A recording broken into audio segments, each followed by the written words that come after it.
guys, it's Sophie from Build Your Jungle, and today we are doing another episode of Houseplant Hospital, the web series where I diagnose and treat problem plants to help you save the life of your very own plant.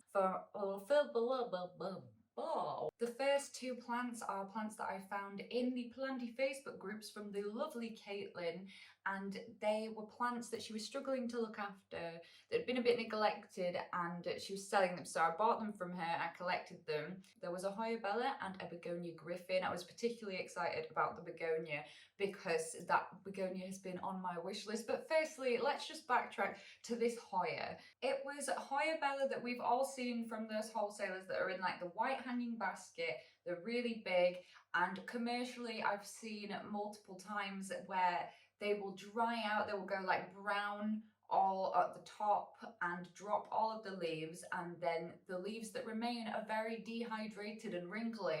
They don't be looking the best. But the fact that I've seen this a lot means that it's a common issue, so could be very helpful to you guys to see what I do with this. So the first thing I did with both plants was just spray them down with some water, knock off anything that I might not be able to see, but I particularly focused on spraying with my shower head the main leaves of the Hoya that were still had some green and some life left in them, because Hoya can take in water through the foliage. So in order to start off combating this very dehydratedness, I was like, take as much water as you can, please. Now, when a Hoya does this and has very brown, dehydrated, kind of wrinkly stems at the top, that usually is a result of chronic underwatering.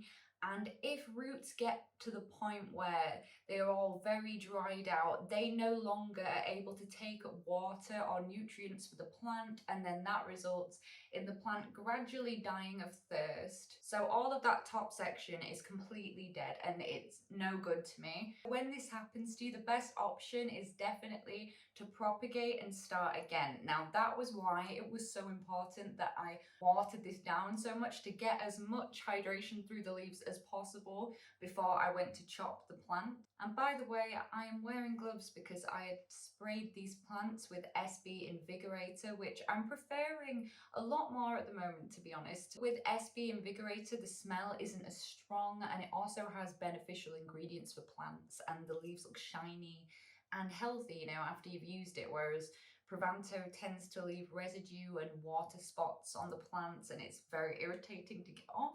But also remember that Hoya are lactiferous plants, so they produce latex in their sap, and I have a latex allergy, so that's another good reason to be wearing gloves. So the clip you're watching now, that's from a few days after this plant had been in my care, and that's when I set out on my mission to propagate the hell out of this Hoya. As you can see, I end up with so many clippings, more Hoya Bella clippings than I know what to do with, but it's okay because I know that not all of them are going to survive, but we'll try. We try our best. I just used a clean pair of scissors to propagate, and I know some people don't like it when I use scissors, but there's absolutely nothing wrong with using what you have on hand, and I wouldn't advise using scissors for plants with very chunky stems, but otherwise I never have a problem. As I propagated, I was making sure not to include parts of the plant that looked unhealthy,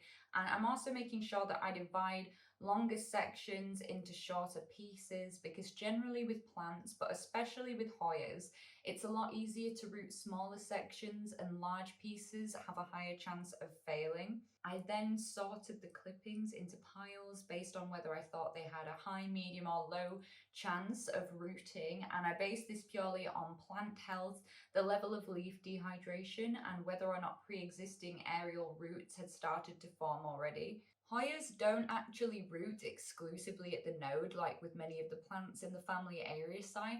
They actually can root all along the stem. That being said, including a section with a node can help you produce a much stronger root system overall, so I do recommend it. I used a mixture of water propagation and sphagnum moss prop boxes. So obviously I wanted to remove some of the lower leaves, but for some of the ones that were going to be in sphagnum, I left the lower leaves on, because as long as they weren't going to be made moist constantly by the substrate, it wasn't going to be an issue. But I didn't want rotting leaves in the bottom, particularly of the water propagation one. And I have to say, something surprised me with this, because in my experience, every time I tried to root a Hoya, moss has been the way to go, the one that doesn't fail, and water I had pretty much ruled out as a propagation method for Hoya, because I always found that it rotted. Like, I've tried it in the past quite a few times and it always rotted. So for that reason, when I was doing this propagation, I actually put the Hoya props that I felt were not going to be successful into the water. But to my surprise, like a week later, those ones are rooting so much faster than the moss ones. And some of the moss ones were rooting slowly, but they were rooting. But I did end up moving some of the ones that had not started to root yet into water in hopes that it would do it. I think there are two possible reasons why this could be. Either this species of Hoya roots particularly well in water, or it's something to do with the fact that it was so dehydrated that the presence of water really accelerated the rooting process. And my logic behind that is, if you think about when you underwater a plant, how it will often shoot out aerial roots to try and absorb moisture from the air. Kind of like that, when you have to save a plant by propagation, it can be a long process because you're starting it over again. But I see it that the silver lining is you're going to end up with either lots more plants or a very more full, a much fuller plant than you originally started out with. So that, you know, everything has a silver lining somewhere if you find it. So now, today, it's 3 weeks later, it's October now, and this is where we are at with those propagations. So the plan now is to carry on rooting them, and hopefully I will be able to pot them up soon in an upcoming episode. Moving on to the begonia griffin. I was so stoked to get an opportunity to rescue this begonia. I've been after this species for a while, not been able to get it until now. And it really didn't look in too bad shape. Like, it dropped a lot of leaves and there was some crisping and some leaf yellowing. But I really think, based on the fact of how Begonia maculata was quite an easy plant to save, in my opinion, this seemed like quite an easy plant to save. Some background information I have on this plant was that it was underwatered and that it kept dropping lower leaves. So for this, I'm pretty sure the diagnosis is leaf drop on account of non-consistent watering. I'm interested to get in there and see what kind of condition the roots are in, because I did not have any soil. Now I have soil, and I will say that I just left it in the substrate that I got it in, because obviously, like I just said, I didn't have any soil. And oh, the kettle is clicking at me. Hello. That being said, I've provided it with very good light and humidity from when it's been in my care, and it's already putting out new leaves. I love the new leaves because it reminds me, when it's opening, it's like a little claw just opening. So weird. And the reason I'm feeling particularly optimistic about this plant is because it's already putting out multiple caterpillars along the stem at lower points. So fantastic. Hopefully it will do well. Just before I get my hands into the roots of this begonia, I will also say I took a few clippings from it to do some backup propagations in case things did not go well, and both of those are already putting out new leaves. Not too much action on the roots, but they're putting out new leaves. So, optimistic. No, this is Monstera philodendron mix that I put in the normal houseplant soil bag. It's because I ordered the giant sack and I had no way to store it, so I decided to decant it into other bags I already had. Aaron left all his stuff on this chair. Like I was saying, very healthy looking new leaves coming through and multiple new caterpillars along this stem, and this is the like little claw guy I was talking about. Very much would like to see how she's doing in the root department, so I'll bring you back down again. We're doing a repot. begonia roots are very, very fine. I don't know if you'll be able to just make out these fine brown roots all over this soil. And this is the part where it becomes difficult now. In one mind, I want to remove as much of the mix as possible from the roots, but you also don't want to be damaging the roots, especially when they're so tiny and delicate. So I think this might just be a situation where it's better to tease it slightly. And also some of these roots have dried out, like these here, and I need to definitely remove them. And that also concerns me because if some of the roots are dried out, I kind of want to know that inside is not. But the fact that this is so root bound is in a way a good sign to me, because that would explain as well with the large periods of not watering this plant, like it would also dry out a lot faster from being this root bound and not be taking up enough moisture and nutrients from the soil. I'm guessing this hasn't been repotted since it was bought from the shop because the label says Begonia Griffin. You would think that the nutrients in this soil are kind of spent at this point. Right, I will say I've smelt it. I've done the smell test. It doesn't smell bad. I don't think there's any rot. Therefore, I'm just going, now I've teased the roots at the bottom, I'm just going to straight up repot it. I'm not going to bother damaging all of the roots, because the last thing we want is this to go into really bad transplant shock. And when you tease the bottom away just to break the roots at the bottom part so they're not just all tightly root bound, and it makes it easier for them to grow into the new substrate. A lot of people freak out when they see you doing that, but honestly, in horticulture, and especially outside, like classic gardening, like for years and years, people have used the method where when they are repotting things, particularly trees, they will just straight up cut off the bottom roots instead of doing this. So honestly, there is no harm in just teasing the roots like this. Leave it there. I need a pot.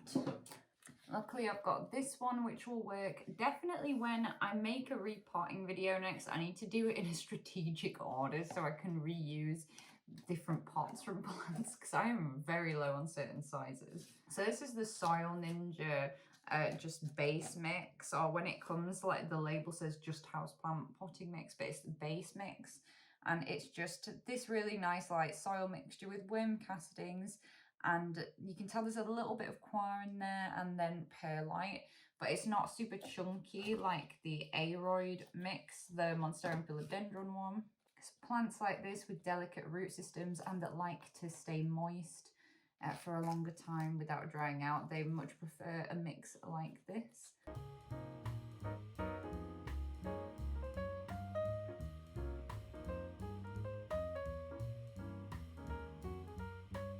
And I've managed not to knock any of the new leaves off, which is good.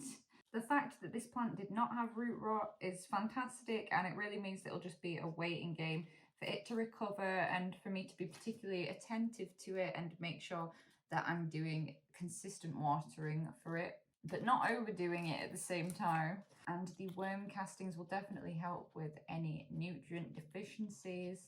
And then when it's settled into this pot in a couple of weeks, I will do a light fertilizer. Next, I have two of my plants, and I think you will recognize this guy. It's my Plectranthus australis, which I featured in my fastest growing houseplants video. It so quickly outgrows its pot size, and foolishly, I did water this yesterday, but I'm hoping to be able to, it's going to be very root bound, I reckon. So I'm hoping to be able to scoop it out of here, pop it in a bigger pot, and then not have to water it because all the roots will still be in this moist medium. But this just seems like a good time to repot it. It is a variegated plant, which I think is cool. It's got, you know, just this one side of the plant has grown variegated, and I think it's very lovely. As you can see, you can tell it gets super thirsty because it has all these areoles, and I'm starting to get problems where the leaves will dry out or sometimes go yellow and weird because it just must have, like this as well, it just must have that much requirement for water that I just cannot even keep up with. It's lost a few leaves recently because of it, and oh well, it always does seem to sprout new growth from everywhere, even when it does lose leaves. You see the orange brown speckling around the area where it's yellowed. It really does look like edema. Haha, knew it. Jeez Louise, so root bound. All right, so I'm just gonna tease all the bottom roots. And because of how quickly it's outgrowing it, I'm going up 3 pot sizes. And I think that will work nicely because this plant grows like an absolute beast. I really don't think it could wait until after winter as well, so I needed to do this one.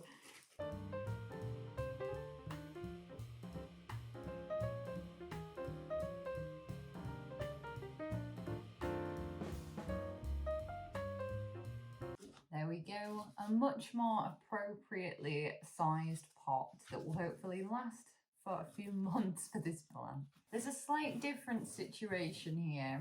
A plant that I wish was not in this video. It's my Anthurium forgetii, and I think I talked about this plant in my plants I struggle with video, did I?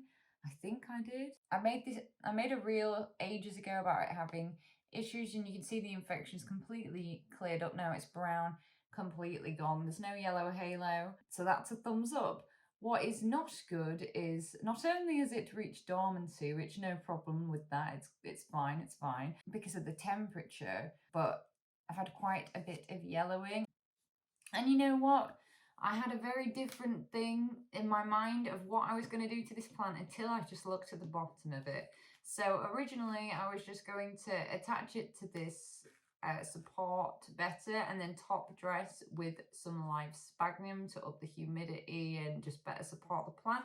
But I think I understand the yellowing now, because when I look at the bottom, this is a plastic drinks cup obviously, and the sides are just slit, but there's no hole poked in the bottom, and I can see that now there's a lot of roots at the bottom. It's sat in water that's not drained properly, so I imagine it's an overwatered situation. That's okay. Milo is upset with me because he wants us to go out, but I told him we would go after I had filmed this video because of the light situation.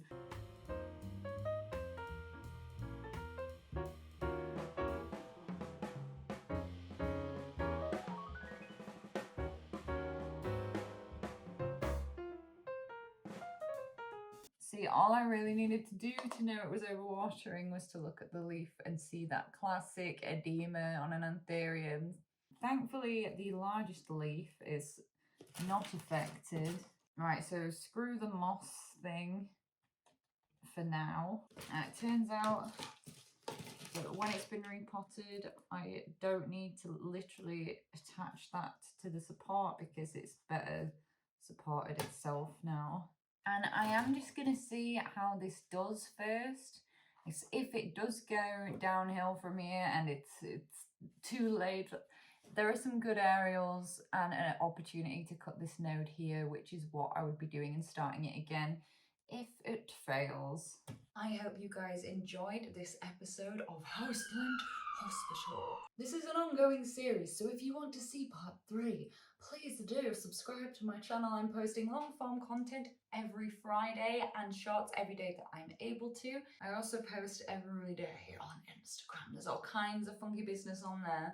And if you guys fancy buying some illustrated houseplant products, please head over to my website. It's buildyourjungle.com. And I hope that you are having the most wonderful start to the spookiest month of the year. It's good coffee.